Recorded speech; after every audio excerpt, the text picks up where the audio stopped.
What do you think happens to a beloved YouTuber when allegations come out about them being a fraud? And not just any fraud, one that allegedly scams the public out of $655,000 by saying it's for charity. This is the case of the completionist, the popular content creator turned internet villain. What's up guys, I'm visualventure and I want to thank you guys a ton for being here. Now let's dive into this insane scam. Who is the completionist? Gerard Khalil officially started his career on YouTube back in 2012 using the name That One Video Gamer. As the username suggests, Gerard made a ton of content relating to video games such as playthroughs and game reviews. Although he tried to start a channel multiple times before, none of them ever took off until he discovered a skill that he was really good at, completing 100% of a video game from start to finish. Thank you for watching, and welcome back to a brand new episode of The Completionist. That's the reason he decided to rebrand his channel, calling it The Completionist, and for the first time ever, he began to see the light at the end of the tunnel. For the first time in years, Gerard collaborated with another creator named Greg Wilmot. Together, they worked on a video series for The Completionist channel, focusing on fully completing games by discovering all the Easter eggs, completing hidden missions, and locating rare in-game collectibles. Despite the series' success, Greg would end up leaving the channel completely after a fallout between the two, leaving Gerard to refilm, re-upload the first 120 episodes of the series alone. With the channel now over 1.5 million subscribers, The Completionist had finally become a household name. Aside from his solo content, Gerard also took part in collaborative channels like Super Beard Bros, Normal Boots, and other gamers, which helped grow his audience even more. But outside of his channel, Gerard also had other goals. The biggest one being a charity that his father and Gerard named the Openhand Foundation. The organization had one purpose: to raise funds for dementia research. We've all heard horror stories of content creators scamming their fans for donations, so it's natural for people to be suspicious when a new cause pops up. But when it comes to the completionist, the internet was quick to believe that he was genuine. That's because Gerard had his own motivation to raise money: his mother. My mom got frontotemporal dementia when I was 10 years old, and we've been raising money ever since to help try and find research and treatment development stuff for all forms of dementia. Gerard's heartfelt honesty made it much easier for fans to trust that the Openhand Foundation's donations were being put to good use. At least that's what people thought. The Openhand Foundation.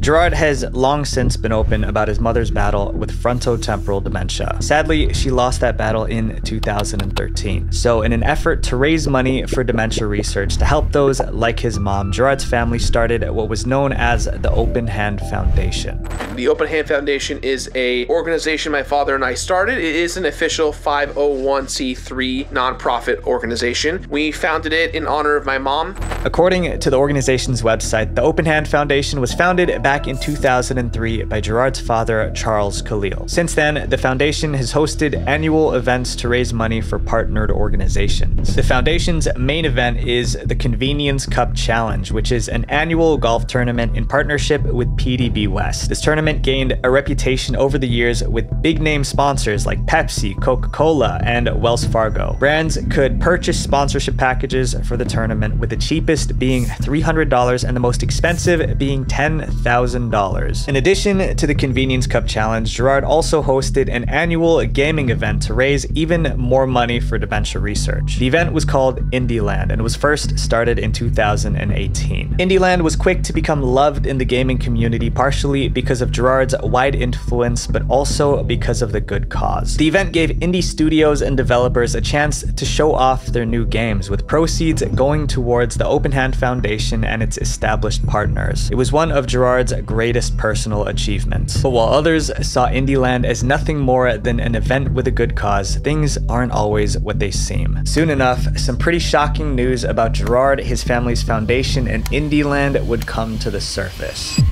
The Indieland transformation. Originally, Indieland started as an in-person ticketed event, but in 2023, Gerard announced that to maintain affordability, the event would be online only and streamed on YouTube and Twitch for viewers to watch for free. Indieland 2023, scheduled for October 27th to 29th, still remained a massive hit amongst gamers, considering that it was just an online event. It was easily one of the most anticipated events in the gaming space, especially for indie game fans. The event has featured over 200 indie games and countless developers, including infamous indie titles like Cult of the Lamb, Sea of Stars, and Chicory. And the event even caught the attention of several celebrities like Jamie Lee Curtis and Brennan Lee Mulligan. Over the years, Indieland received the support of well-known brands like Corsair, Capital One, and G Fuel, making a name for itself as a beloved event. In fact, Indieland had such a good reputation with the gaming community that the developers of Sea of Stars even made an NPC of Gerard in their game called Gerard the Constructionist.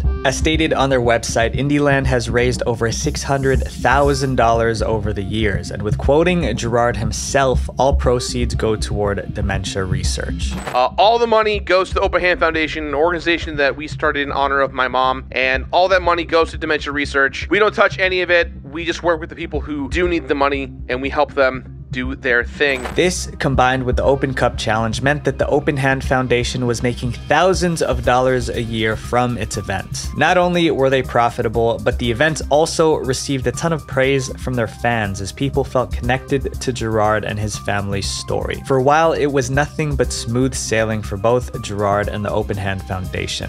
Until November 13th, 2023, when things started to fall apart. On November 13th, 2023, well-known content creators Mudahar from Some Ordinary Gamers and Carl Jobst both posted similar videos. They exposed the completionist and the Openhand Foundation for allegedly being a scam. This isn't drama. This is erroring at best at severe negligence, or it could go into actual charitable fraud. The two YouTubers worked together to do a thorough investigation of the organization's background, even looking deep into their tax filings and contributions. Through their research, Mudahar and Carl were able to discover some serious flaws in what Gerard was telling his audience about his family's organization, as well as the money that Indieland had made. For starters, there were some major red flags when it came to how Gerard and the Openhand Foundation dealt with money from donors, specifically from their events. But on their events page, they appear to have two events that help raise money for this charity,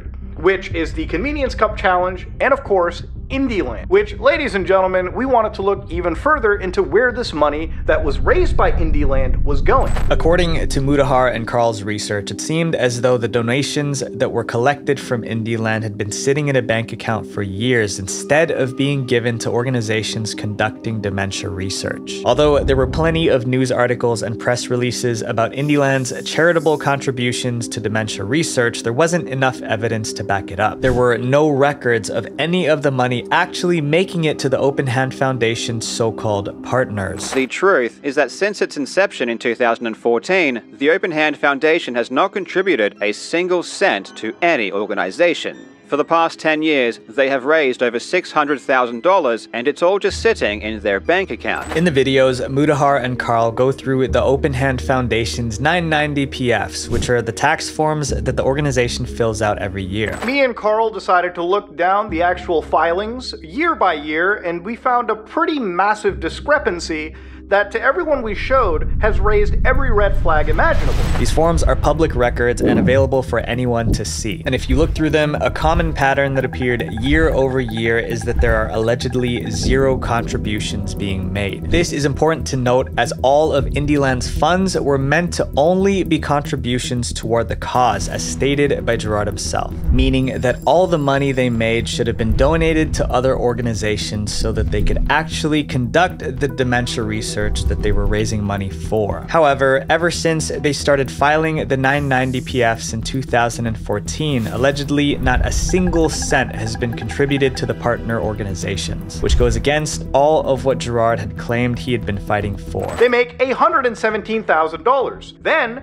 they somehow spend $11,000, but still contribute $0 at all. So again, this starts them with $549 and ends them with a whopping $655,000 in the bank. And when Carl and Mudahar reached out to the Openhand Foundation for comment, they received a reply written by Gerard's brother, which not only did not address the concerns, but only raised more questions. They claimed they made financial contributions to an institution that made insufficient progress. Essentially, Openhand is claiming that because they made donations before they were registered in 2014, which we cannot confirm because it wasn't public at the time, this means that it is acceptable to not pass along any of the money the public has given them until they find someone they deem worthy. In another case, this may have been an acceptable response, but criticism came after Gerard claimed that all the money being raised by the Openhand Foundation through Indieland was already being given to organizations that conducted dementia research, when in reality, they weren't. The money was still sitting in Openhand's accounts untouched. We're raising money for dementia research in honor of my late mom, trying to help folks who've been impacted by dementia, working with organizations like USF, FTT Association of America, Alzheimer's Association of America, and so many more. This was especially problematic as many people donated thinking that their money was directly supporting the cause. So hearing that their donations weren't being used to make a difference was upsetting for many donors. And to make matters worse, after the initial video came out, Mudahar and Carl did even more digging and allegedly found evidence that the Openhand Foundation's other charity event, the PBD West Convenience Cup Challenge, which has been running since the organization's start in 2003, hasn't been paying their donations either. Considering that the event had some impressive sponsors like Coca-Cola and Pepsi, which were paying high-tier sponsorships up to $10,000 each, none of that money seemed to be showing up in the contributions of their tax filings either. In fact, most of the numbers that were being compared by Mudahar and Carl in their videos aligned with Indieland's numbers, which means that the Convenient Cup Challenge might not have even been included in the forms at all. The revenue generated from the Golf Cup is different. The website has a page called Where to Send Payment, and it literally just tells you to write a check to the Openhand Foundation. No matter what account the money is going to, however, we know it isn't going to Openhand. The Openhand Foundation also no longer publicly discloses the organizations that they're partnered with, only stating that they work with partnered organizations and others on their website. One of the organizations that Gerard claimed that Openhand worked with was University of California, San Francisco, but even then, there were holes in the story. Their website clearly states they support the UCSF,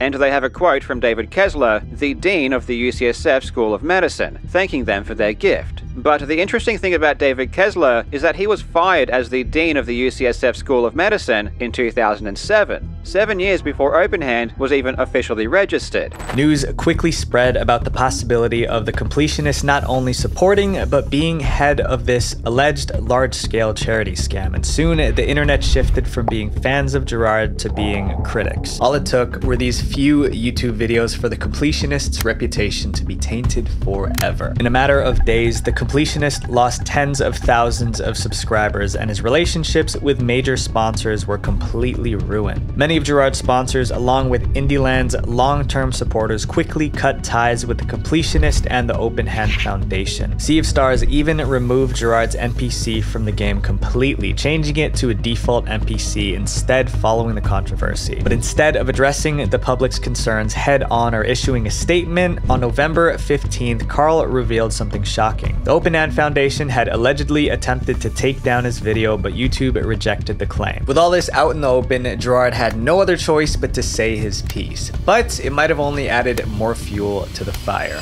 The completionist speaks out.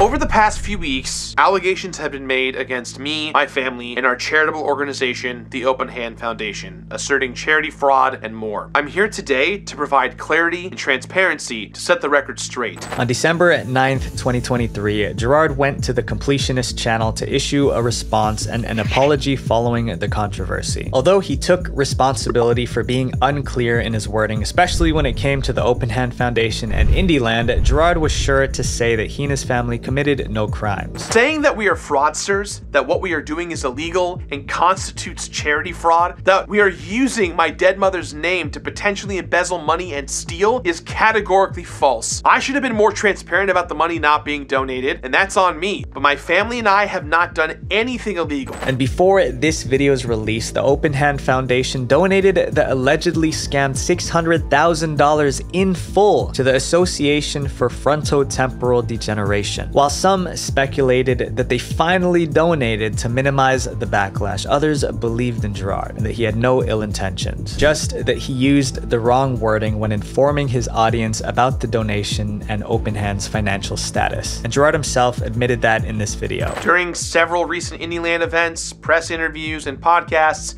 I went on record saying where the money was going to and that the Openhand Foundation had worked with various organizations. At different points, the foundation had been in communication with or considered several of them, but it was not appropriate for me to make such statements when final actions had not yet been taken. He also claimed that much of the funds and donations that the Openhand Foundation received from partner organizations were heavily restricted and came with high administrative costs, which may explain the discrepancies in the filings. This is one of the big reasons as to why the donation took so long. The organization did not raise enough money to make the impact that would allow the funds to be restricted and avoid those high admin costs. Though Gerard was trying his best to repair his reputation, this video seemed to have done more damage than anything. Viewers were quick to call out Gerard for not providing enough evidence to back up his claim. They also pointed out how many times he used his mother's story for sympathy points instead of tackling the issue head on, especially considering that in the description of the video, Gerard included an autopsy report of his mother's passing, which to many seemed like a completely inappropriate thing to do. Fans also criticized Gerard for how disingenuous the entire video seemed to be. To viewers, it all felt completely scripted, possibly by lawyers, and overall it just didn't seem genuine in his apologetic message. And for the cherry on top, Gerard ended the response video with what some deemed to be a possible threat against Carl and Mudahar. My family and I are in serious conversations with our legal teams regarding next steps,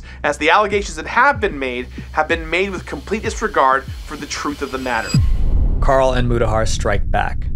Following Gerard's video, the internet eagerly turned to Carl and Mudahar to hear what they would have to say in response. And they did not disappoint, with both of them uploading their separate videos dissecting the completionist's response. And now, finally, after almost an entire month, the completionist has responded, and his response is terrible. Carl's response video was 29 minutes long, while Mudahar made an extensive 55-minute breakdown of the completionist's so-called apology, focusing once again on calling him out for the major holes in his statements. And that's when I got personally involved to move it. And did anyone 2021 last year, 2022. Yeah, did anyone tell you that the money was going somewhere before then? Were you being misled? No one told me anything. I assumed that it was all going to a charity, and I assumed incorrectly. Again, if this was the intention to have a mass restricted donation, why not just tell us in the call? Either you lied to us then, or you're lying to us now. Both the content creators also point out that the completionist apology was worded insensitively. Most importantly, I want to apologize to anyone who ever donated over the years who felt they were wronged or led astray by any of this. Gerard is trying to address my first claim, that he made misleading statements and thus committed charity fraud. Gerard does not take much responsibility or own up to this in any significant way. By using the words potentially implying and felt they were wronged, it made it seem like Gerard was not taking full responsibility for his actions, and instead is attempting to tiptoe around the public's main criticisms about this whole controversy, which was his misleading statements that could constitute charity fraud. But probably the most important thing to come out of these responses was Gerard's own incriminating words. Income from Twitch subscriptions and bits, along with merchandise, have offset some of the production costs. So to say the money is missing is simply wrong. This was shocking to me. Does Gerard not understand that he is admitting to embezzlement here? Although charities are allowed to use the money they raise for additional costs and event planning, Gerard had openly stated that all proceeds, including anything from Twitch, were going toward dementia research. So him changing his earlier promise could be considered as taking money wrongly. You can do a shirt, you can do a coin, it all goes to charity, it's all great. Bits, subs, YouTube memberships, or YouTube super chats, anything that supports us is going to the foundation at the very end. As a reminder, all bits and subs, including Amazon Primes, go towards the charity as well. Once again, these two creators were able to unravel everything that Gerard has been saying. It seems like after this, nothing else has come out regarding the Openhand Foundation since. And thankfully, all the money has now been donated to a reputable organization to fulfill its original purpose. So I believe that the real measure of a person's character is in their integrity. When I was younger, my dad used to always tell me something along the lines of this: avoid making promises, because if you do, you must always stand by them. Visualventure. Wait, before you go, click here to subscribe and then click this playlist to watch more dark internet documentaries, because the algorithm will promote my channel more if you guys watch multiple videos. Thank you guys so much and have a beautiful week. Peace.